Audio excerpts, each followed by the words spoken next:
जय हिंद। मैं Sapna Agarwal from I big wonder. Bloom's taxonomy के बारे में मुझे नहीं लगता ऐसे कोई व्यक्ति होंगे जिन्होंने सुना होगा, लेकिन ब्लूम्स की रिवाइज टेक्सोनोमी के साथ एनईपी के साथ क्या चेंजेस हुए हैं, किस प्रकार से आपको अपनी लेसन प्लानिंग का वापस अलाइनमेंट करना है, क्या क्या एक्टिविटीज आप बच्चों को करा सकते हैं और कैसे कॉग्निटिव, साइकोमोटर, मोटर और अफेक्टिव डोमेन्स के अंदर क्या क्या एक्टिविटीज करनी है, इन सारी चीजों को आज अपने वीडियो के अंदर जानेंगे। कि बहुत ही ज्यादा इंपॉर्टेंट वीडियो होने वाला है। मैंने अलग अलग सेगमेंट्स में इस वीडियो को डिवाइड किया है। आप अपने अनुसार इस वीडियो को देखें, समझें और अप्लाई करें अपने अपने लेसन प्लान्स के साथ, क्योंकि स्कूल खुलने जा रहे हैं। तो देखिए, ब्लूम्स टेक्सोनोमी क्यों? क्योंकि ब्लूम्स टेक्सोनोमी टीचर को बच्चों के इंटेलिजेंस को कंप्लीटली यूज करने के लिए एक पूरा मौका मिलता है। मतलब कहा भी जाता है ना कि माइंड कोई बर्तन नहीं है, मतलब हमारा दिमाग जिसके अंदर आप सामान भरते जाएं, बल्कि यहां पर हमको एक फायर इग्नाइट करनी है। और जैसे ही हमने वो फायर इग्नाइट करी, the student will start thinking. तो आज अपने वीडियो के अंदर हम variety of thinking options at various all 6 levels of Bloom taxonomy को देखेंगे। ये भी समझेंगे कि बेंजामिन ब्लूम के बाद किसने 1990 में ये, मतलब जिसको बोलते हैं ना कि हिम्मत करी थी कि आकर ब्लूम्स टेक्सोनोमी को छेड़े। कौन थे वो व्यक्ति जिन्होंने ये छेड़छाड़ करी और क्या अब इसका एनईपी का नया रूप है? तो देखिए, ब्लूम्स टेक्सोनोमी को समझने के लिए सबसे पहले एक शब्द अपनी डायरी में ऊपर ऊपर लिख कर रख ले, हायर ऑर्डर थिंकिंग स्किल। आपको दिख भी रहा होगा मेरे साइड में। और जैसे ही हम विचारों की दुनिया में और अपने बचपन में खोते हुए जाते हैं ना, हमको वो 6, मतलब जब आप बीएड कर रहे थे या प्रोफेशनल कॉलेज में थे, तो आपको वो 6 लेवल ऑफ ब्लूम्स टेक्सोनोमी दिखाई दे रहे होंगे, एक मैट्रिक्स दिखाई दे रहा होगा, एक टैक्सोनॉमी दिखाई दे रही होगी, है ना? कोई बात नहीं, कोई फर्क नहीं पड़ रहा है। उन्हीं सारी चीजों को यूज करेंगे और उन्हीं सारी चीजों को यूज करते हुए हम आगे बढ़ेंगे। कई बार क्लासेस के अंदर देखा गया है 3 तरह के स्टूडेंट्स दिखाई देते हैं। एक जो लोअर ऑर्डर थिंकिंग स्किल पर ही रहते हैं, रूटीन प्रैक्टिस, सुन लिया, रट लिया, प्रोड्यूस कर दिया। दूसरा, कुछ ऐसे स्टूडेंट्स जो लोअर ऑर्डर की थिंकिंग में रहते हैं, लेकिन हाँ, उनको कोई स्पार्क दे दे तो वो हायर ऑर्डर थिंकिंग पर आ जाते हैं। और कुछ ऐसे स्टूडेंट्स जो हायर ऑर्डर थिंकिंग स्टेटस में रहते हैं और कई बार हम उनको बोलते हैं बहुत बड़बोले हैं, कुछ ज्यादा ओवर स्मार्ट हैं। समझने की कोशिश करते हैं इस डिफरेंस को भी कि क्या हायर ऑर्डर थिंकिंग से सारे ओवर स्मार्ट हो जाते हैं, है ना? डाउटफुल है ना? चलिए कोई बात नहीं, समझते हैं। What is higher order thinking skill? इतनी देर से बता रही हूं तो बोल रही हूं, मतलब हायर ऑर्डर थिंकिंग स्किल का मतलब है कि स्टूडेंट्स फैक्ट्स और आइडियाज को कंबाइन करें और उसको एक्सप्लेन करें अपने हाइपोथेसिस के साथ, जो उन्होंने अपने आसपास होते हुए देखा है। किसी ना किसी एक कंक्लूजन पर पहुंचने की कोशिश करें, या तो प्रोबिंग करके या रिसर्च करके। तो यहां पर ये सारी चीजें हो जाती हैं। देखिए, जब कॉग्निटिव ऑब्जेक्टिव्स की बात आई, कॉग्निटिव का मतलब तो मैंने पहले भी अपने कई वीडियोस में बोला है, मैं सजेस्ट करूंगी कि आप जाकर उन वीडियोस को रेफर करें और देखें। तो 1950 में बेंजामिन ब्लूम ने ये ब्लूम्स टेक्सोनोमी को एस्टैब्लिश किया और उन्होंने कहा कि डिफरेंट काइंड्स ऑफ थिंकिंग इसके अंदर आएंगे। ये क्लासरूम का प्लानिंग टूल है और उन्होंने कहा कि इससे 6 लेवल्स के ऊपर थिंकिंग होगी। लेकिन 1990 में उन्हीं के स्टूडेंट लॉरेन एंडरसन ने कहा, देखिए, इसको रिविजिट करने का समय आ गया है। और रिविजिट करने की वजह से कुछ चेंजेस हुए। क्या चेंजेस थे? कि जो ओरिजिनल टर्म्स थी वो सारी की सारी नाउन्स, मतलब बहुत जिसको बोलते हैं स्टैंडर्ड स्टैटिक थी, और अभी सारी डायनेमिक उस पर आ गई। यहां पर knowledge, comprehension, application, synthesis, analysis, evaluation, इन सबको लिया गया। और जो नया था उस देखिए कैसे चेंज किया गया, remembering, understanding, applying, analysing, evaluating and creating. तो पूरा का पूरा मूवमेंट जो आ गया एक्शन ओरिएंटेड आ गया, और कहीं ना कहीं टीचर से पूरे पेडागॉजिकल प्रोसेस के अंदर इस एक्शन को ओरिएंट करके लेकर आना है। और इसको कहा गया कि ये एक ऑथेंटिक टूल है करिकुलम प्लानिंग के लिए, इंस्ट्रक्शनल डिलीवरी के लिए, इवन असेसमेंट के लिए। तो ये सारी चीजों को जानते हुए एक एक करके सारी सब कैटेगरीज को समझते हैं। तो सबसे पहले देखिए, रिमेंबरिंग के अंदर क्या आएगा। मतलब चलिए ठीक है, मैं इसको और हायर ऑर्डर थिंकिंग स्किल और लोअर ऑर्डर थिंकिंग स्किल का यहाँ पे बता दूं आपको एक चीज। जो आपको रिमेंबरिंग, अंडरस्टैंडिंग और अप्लाइंग दिखाई दे रहे हैं, ये भी तीनों लोअर ऑर्डर की कैटेगरी में आते हैं, थिंकिंग स्किल की कैटेगरी में आते हैं। लेकिन इसके ऊपर वाले तीनों जो आपको दिखाई दे रहे हैं, एनालाइजिंग, इवैल्यूएटिंग और क्रिएटिंग, ये बिल्कुल के बिल्कुल हायर ऑर्डर HOTS के अंदर आते हैं, राइट? देखिए, एक कछुए को आपने देखा, तो कछुआ जब बाहर निकालता है अपने शेल के अंदर से मुंह, तब जाकर उसको दुनिया के बारे में पता चलता है। और जब वो धीरे धीरे धीरे धीरे धीरे करके प्रोग्रेस करना स्टार्ट करता है, तो रिमेंबरिंग का मतलब है कोई भी चीज को रिकॉल करना। तो यहां पर recognising, listing, describing, finding, locating, क्या आप ये इंफॉर्मेशन बता सकते हैं, what is the name of your mother, what is the name of your country, ये सारी चीजें यहां पर आने वाली हैं। फिर यहां पर आप क्लास के अंदर क्या करा सकते हैं, मैं आगे अपने वीडियो में किस प्रकार के क्वेश्चंस फॉर्मुलेट करें और एक टॉपिक के अंदर 6 टॉपिक्स ब्लूम्स टैक्सोनॉमी के कैसे कवर करें, पूरा डिटेल में आपको बताऊंगी आज, राइट। तो यहां पर आप क्या क्या इंक्लूड कर सकते हैं, quiz, definitions, facts, worksheets, lists, workbooks, vocabulary, आप सब कुछ करा सकते हैं, डिक्टेशन, न्यू वर्ड्स वगैरह जो आप कराते हैं। अच्छा, जब हम क्लासरूम में होते हैं तो टीचर और स्टूडेंट का रोल, मैं हर स्टेप के साथ आपको टीचर और स्टूडेंट का रोल भी बताऊंगी। तो टीचर का रोल है यहाँ पर डायरेक्ट करना, उनको बताना, उनको कोई चीज दिखाना, उनसे क्वेश्चन पूछना, इवैल्यूएशन करना, और स्टूडेंट का रोल है रिस्पॉन्ड करना। आप समझ पा रहे होंगे कि कैसे ये लोअर, क्योंकि रिस्पॉन्ड करना, उसको याद करना है, मेमोराइज करना और प्रोड्यूस करना है, तो एक पैसिव रेसिपिएंट की स्टेज होती है। यहां पर आप बच्चों को थोड़ा सा एक्टिविटी ओरिएंटेड करने के लिए सजेस्ट कर सकते हैं कि एक स्टोरी मैप बना लो या कॉन्सेप्ट मैप बना लो, टॉपिक का चार्ट बना लो, जो पोएम लर्न करी उसको वापस कलर के साथ कर दो। तो बहुत ज्यादा क्रिएटिविटी नहीं है, उसी चीज को बस लिपा पुता करके उसके साथ प्रोड्यूस कर दिया गया है। अंडरस्टैंडिंग के अंदर क्या होता है कि बच्चा इंटरप्रेट कर रहा होता है, टीचर और स्टूडेंट का क्या रोल है मैं भी आगे बताती हूँ, राइट। और उसको ग्रास्प करके अपने हिसाब से आइडिया या कॉन्सेप्ट को ले रहे होते हैं, अच्छा ऐसा करके। नाउ यहां पर क्या क्या हम एक्टिविटी दे सकते हैं क्लास के अंदर, रेसिटेशन कराइए, बच्चे से लेसन पढ़ने के बाद समरी कराने के लिए दे दीजिए, उसको बोलिए जो पढ़ाया एक्सप्लेन कर दीजिए, पिक्चर दिखाकर कुछ टेल कर, मतलब बताओ आप हमको, क्विज यहां पर भी आप कर सकते हैं। लेकिन यहां पर भी आप जो देख रहे हैं ना कि अभी भी अंडरस्टैंडिंग और जो उसने याद किया उसी के ऊपर हो रहा है। टीचर और स्टूडेंट का रोल, टीचर का रोल है डेमोन्स्ट्रेट करना, थोड़ा सा सुनना भी, क्वेश्चन करना, कंपैरिजन करना, और इवैल्यूएशन भी यहां पर भी होगा। लेकिन स्टूडेंट का रोल क्या है, एक्सप्लेन करना, डिस्क्राइब करना, डेमोन्स्ट्रेट करना, थोड़ा सा पार्टिसिपेशन एक्टिव हो गया। तो आप देख रहे हैं कैसे कैसे इंप्रूवमेंट हो रहा है। कौन सी एक्टिविटीज आप क्लास में दे सकते हैं, राइटिंग योर ओन वर्ड्स, बहुत इजी तरीका है। Make a cartoon character showing what you really want to do in your life, है ना। brief outline to tell a story of some person, paraphrase this book into your own words, कुछ ऐसा, और your words, अपने ideas को illustrate करो, ऐसी बहुत सारी एक्टिविटीज। अगला स्टेप आता है अप्लाइंग का। यहां पर अगर आप देखें इंप्लीमेंट करना है कुछ, अगर मैं लेसन प्लानिंग की बात कर रही हूँ या नेशनल पॉलिसी ऑफ एजुकेशन की इंप्लीमेंटेशन की बात हो रही है, तो ये यही स्टेप है हमारे एडल्ट्स के लिए भी। तो इंप्लीमेंटिंग का मतलब होता है कोई काम करना, कुछ एग्जीक्यूशन करना, उसको लेकर जाना वहां पर। यहां पर अब क्या क्या कौन कौन से प्रोडक्ट्स क्लास के अंदर, टीचर रोल, स्टूडेंट रोल अभी बताती हूँ।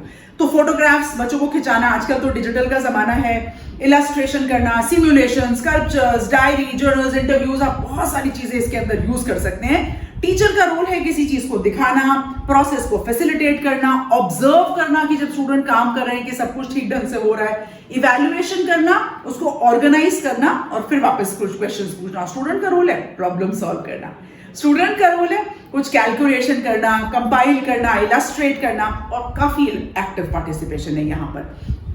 अगर आप कुछ चीजें बच्चों को क्लास में दे सकते हैं, construct a model which will demonstrate how it looks or work, practice and play perform in the class, right?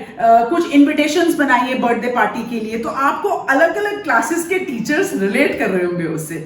या डॉल म्यूजियम में गए तो अपने हिसाब से किसी डॉल को आप कैसे ड्रेस करेंगे, क्ले मॉडलिंग करना, तो थोड़ा सा वोकेशनल एजुकेशन का टच यहाँ पर ऑटोमेटिकली आ जाएगा, फोटोग्राफी, वीडियोग्राफी, ये सब करना। अब 3 हायर ऑर्डर थिंकिंग स्किल के ऊपर आते हैं। यहां पर बात आएगी एनालाइजिंग की। सबसे पहले एनालाइजिंग का मतलब है किसी चीज को कंपेयर करना, उसको पार्ट्स में ब्रेक करना, तभी तो आप पास्ट अंडरस्टैंडिंग या कोई रिलेशनशिप बनाएंगे। तो यहां पर graph, spreadsheets, checklist, reports, database, ये सारी चीजें आएंगी। टीचर का रोल है प्रोबिंग, टीचर का रोल है गाइड, ऑब्जर्व, इवैल्यूएट करना, और स्टूडेंट का रोल है डिस्कस करना, कुछ अनकवर करना, डिबेट करना, सोचना उन चीजों को। Very active participation. यहां से आप देख रहे हैं कि कंटिन्यूस बढ़ता जा रहा है। किस तरह की वेन डायग्राम आपने देखा ना, 2 चीजों को कंपेयर करके भी बताते हैं और उनकी सिमिलैरिटीज भी बता देते हैं एक बार में। फैमिली ट्री अगर बनाने को आप बोल रहे हैं तो बोलिए रिलेशनशिप्स भी बताएं। हर क्लास के अलग अलग बहुत सारी एक्टिविटीज आपको दिख रही है।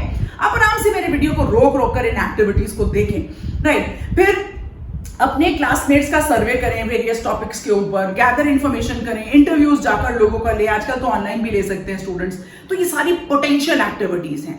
हम लास्ट 2 कड़ी पर पहुंच रहे हैं ब्लूम्स टैक्सोनॉमी के इवैल्यूएटिंग और उसके बाद क्रिएटिंग। ना इवैल्यूएटिंग के अंदर आता है टेस्टिंग, मॉनिटरिंग, चेकिंग, मतलब how will you justify your decision या ये जो आपने एक्शन लिया उसको। तो यहां पर आप जो प्रोडक्ट्स यूज कर सकते हैं, लाइक डिबेट आप कर सकते हैं प्रो उसके फेवर में, उस तरीके से आप इवैल्यूएशन, कंक्लूजन, इन्वेस्टिगेशन, ये सारी चीजें जो हैं। टीचर का रोल होगा क्लैरिफाई करना, एक्सेप्ट करना, गाइड करना, और स्टूडेंट का रोल होगा self analysis, self judgement, critic करना, क्रिटिसाइज नहीं, क्रिटिक करना, राइट। एक्टिव पार्टिसिपेशन यहां पर रहेगा, क्वेश्चंस पूछना, असेस करना, ये सारी चीजें। पोटेंशियल में एक्टिविटीज में आप लेटर टू एडिटर सजेस्ट कर सकते हैं। आप सजेस्ट कर सकते हैं कि अगर वो जज होंगे तो क्या क्या इवैल्यूएट करना चाहेंगे। अगर वो एक बुकलेट बनाएं जिसमें वो 5 रूल्स बनाएं जो लाइफ में सबसे इंपॉर्टेंट होंगे, तो कौन से वो ऐसे रूल्स होंगे। कोई एक पैनल डिस्कशन आप क्रिएट करें, तो आप देख रहे हैं कि यहां पर वो खुद का सेल्फ एनालिसिस चल रहा है। अब हम आते हैं उस कड़ी पर जिसको बोलते हैं क्रिएटिंग। यहां पर क्रिएटिंग का मतलब है जितनी इंफॉर्मेशन हमने गैदर करी उसके साथ हम कोई एक नई प्रोडक्ट, नया कुछ क्रिएट करें या कोई ऐसी चीज बनाएं। यहां पर जैसे फिल्म, कोई नई फिल्म बनाए, वीडियो से आजकल बच्चे स्टोरी, आपने देखा होगा इंस्टाग्राम स्टोरी हर एक कोई अपने ढंग से बनाता है, राइट। न्यू गेम प्लान करें, एडवर्टाइजमेंट प्लान करें, ऐसी बहुत सारी चीजें। टीचर का काम पूरा फैसिलिटेशन का है और लास्ट में इवैल्यूएशन का है ना। और स्टूडेंट का रोल है कि उस चीज को पूरा फॉर्मुलेट करना, पूरी ब्रेनस्टॉर्मिंग, पूरा आइडिएशन, पूरा creation, completely and active participation यहां पर। और यहां पर आप बहुत सारी एक्टिविटीज यूज कर सकते हैं। आप अगर रोबो आपका होमवर्क करे तो क्या होगा, आप इस यहाँ पर रेस्टोरेंट का एक मेनू कार्ड हेल्दी स्नैक्स के साथ उनसे बनवा सकते हैं या फूड के साथ बनवा सकते हैं। कोई ऐसी मशीन जो उनका स्पेसिफिक टास्क करे, कोई device, a new way to do thing, मतलब उनको काफी अगर आप एनईपी को समझे तो डिजाइन थिंकिंग पे मैंने पहले भी वीडियो बनाया, आप उसको जाकर रेफर करें। तो पूरा का पूरा क्रिएशन के ऊपर है या क्रिएटिविटी के ऊपर, इसके ऊपर है। देखिए ब्लूम्स टैक्सोनॉमी ना पूरे क्लास के लिए होती है। ऐसा नहीं होता कि क्लास के कुछ बच्चों के लिए होते हैं। कुछ लोगों के दिमाग में बेल कर्व आ रहा होगा। देखिए बेल कर्व में जो एक्सट्रीम्स होते हैं उनको निकाल लेते हैं, हम एवरेज की बात कर रहे हैं। तो यहां पर पूरे के पूरा हमारा फोकस होना चाहिए HOTS के ऊपर, हायर ऑर्डर के ऊपर, वो है एनालाइजिंग, इवैल्यूएशन और क्रिएशन। ऐसा बोलते बोलते कई बार हो जाता है list, no worries at all. यहां पर हम एक चीज और समझने की कोशिश करें कि जो ब्लूम है ये कहता है कि बच्चे को आप किसी भी लेवल से कोई भी एक्टिविटी से, मतलब जरूरी नहीं कि हर बार नीचे से ऊपर उठाना है आपको, किसी भी लेवल पे आप एक्टिविटीज को प्लान कर सकते हो। जब आप लेसन प्लान करें, अच्छा है कि आप 6 के 6 लेवल्स हर लेसन प्लान में डाल पाए, पर अगर ना डाल पाए तो उसके लिए तो आपके पास चॉइस है, कोई दिक्कत नहीं है। चलिए ट्रैवल एक ऐसी चीज है जो हर एक कोई करता है, तो चलिए ट्रैवलिंग के साथ मैं आपको सारे 6 लेवल बताती हूँ। तो ट्रैवलिंग में अगर रिमेंबरिंग को अप्लाई करना है तो यहां पर बताइए आप एक जगह से दूसरी जगह कैसे जा सकते हैं, कौन कौन से वो तरीके हैं। नाउ दे आर फिक्स्ड तरीकास जिससे वो जा सकते हैं। हाँ, ड्रोन कोई बच्चा आजकल बोले तो भाई पता नहीं ड्रोन टेक्नोलॉजी वहां तक पहुंचाएगी कि नहीं पहुंचाएगी, वो तो अभी थोड़ा सा अलग लेवल हो जाएगा। अंडरस्टैंडिंग की बात है कि जब आप स्कूल से घर जाते हैं तो आप ये बताइए एक मैप पर बनाकर कि आप कौन कौन सा रास्ता अप्लाई करते हैं। तो रिमेंबरिंग, उनको एक जगह से दूसरे जगह समझ में आ गया। अंडरस्टैंडिंग, फिर आप उनसे अप्लाई करवाएं कि जैसे अगर कोई ट्रेन है, कोई इंजन है, तो उसमें क्या क्या फ्यूल डलेगा, क्या क्या चीजें डलेंगी, कैसे वो व्हीकल चलता है, कौन कौन लोग चाहिए, तो ना आप अप्लाई करना स्टार्ट कर रहे हैं वो जो चीज बोल रहे हैं। फिर एनालाइज करें, आप एक वेन डायग्राम बनाकर उनको बता सकते हैं कि अगर इससे जाएंगे तो ये फायदे नुकसान है, इससे जाएंगे तो ये फायदे नुकसान है। और अगर वेन डायग्राम में हम उसको ओवरलैप करके देखते हैं 2 या 2 से अधिक चीजों को, तो वो कैसे एनालाइज करेंगे उस चीज को। इवैल्यूएशन में तो आपने ये सारी बात करी, अब कौन सा ऐसा तरीका है जिससे ट्रैफिक बेटर हो सकता है या रोड एक्सीडेंट्स कम हो सकते हैं, तो यहां पर उनका थिंकिंग प्रोसेस स्टार्ट हो गया। और क्रिएशन में can you invent a vehicle which will help children go and come back safely from school। तो आप देख पा रहे हैं कि एक ही एक्टिविटी के अंदर ब्लूम्स टैक्सोनॉमी को आपने कितने बेहतरीन ढंग से लगाया। तो एक अच्छे टीचर का काम यही है कि बच्चे ना भी चाहें तो भी आप उनको थिंकिंग के अंदर ढाल दें, कुदा दें, जंप लगा दें और उसके साथ आपका ये सारी चीजें हो जाती हैं। तो देखिए यहां पर मैंने आपके साथ जो कुछ एक चीजें डिस्कस करी ना, बच्चों को बहुत एनकरेज करना है अच्छी चीजों के लिए। तो जब लास्ट में सारी बातें करते वक्त फटाफट पॉइंट्स लेते हैं कि रिमेंबरिंग में आप बच्चों से क्वेश्चन पूछ सकते हैं, व्हाट हैपेंड आफ्टर, कहानी सुनाते सुनाते या चैप्टर के बीच में describe what happened, who spoke, किसने पहले बोला था उस कहानी में, उस युद्ध में पहला किसने क्या किया था, याद कराते वक्त थोड़ा सा उसको भी ट्विस्ट कर दिया अंडरस्टैंडिंग में। Can you explain why this happened, इसके अलावा ये करते तो क्या हो सकता था, what was the main idea, ऐसा कुछ बच्चों से पूछ सकते हैं। अप्लाई कर रहे हैं, ओ डू यू नो ये कहां पर एक बार और कहीं पर हुआ हो, ऐसा कोई instance, right, so they are going to think about it, right. Can you give some information, कुछ इंस्ट्रक्शंस बनाने हैं तो इसको, इस चीज को करने के लिए क्या इंस्ट्रक्शन बनाए। एनालाइज अगर करना है, ओके क्या पॉसिबल आउटकम्स होंगे इस चीज को करने के, काश कि इनमें से कुछ इवेंट्स ना हुए होते, वो कौन से इवेंट्स होते हैं जिससे पूरी हिस्ट्री बदल जाती, राइट, ऐसी कुछ चीजें। इन दो चीजों के बीच में कुछ डिस्टिंग्विश करें आप, राइट। इवैल्यूएशन के लिए होगा, can we have a better solution to this, right, pros and cons of it, alternatives, ऐसी सारी चीजें। और क्रिएटिंग के लिए, वो तो मैंने पहले ही बताया, can you design, how many ways, create something new.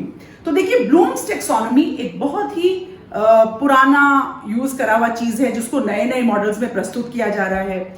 आप इसको अपने लेसन प्लानिंग में डालें, ट्राई करें कि कैसे हम बच्चों को एक थिंकिंग के लेवल पर लेकर जा सकते हैं, आइडिएशन के ऊपर, जहां पर वो खुद से अप्लाई करेंगे, इंप्लीमेंट करेंगे, सेल्फ एनालिसिस करेंगे। मैं तो हमेशा कहती हूँ ना, that everybody has a right to say I pick wonder, लेकिन आपको मेरे वीडियो को लाइक करना है, चैनल को सब्सक्राइब करना है, और अगर आपको लगता है कि किसी एक को भी बेनिफिट कर सकता है तो आप शेयर जरूर करें। आज के लिए जय हिंद।